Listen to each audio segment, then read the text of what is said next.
Mag-open na ako, mga palangging ng shop.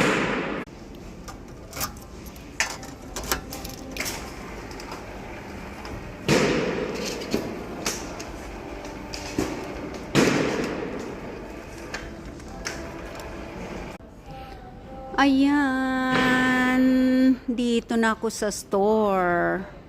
Ayan oh. Magbibihis ako ng aking uniform sa likod. Ayan.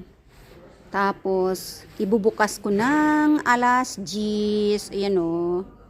Oh. Yan ang aming store. Ako lang mag-isa ngayon. 10 oras. Alas 10 hanggang alas 8 ng gabi. Kaluluoy ang Reyna King nga bell. Kaluluoy, di ba?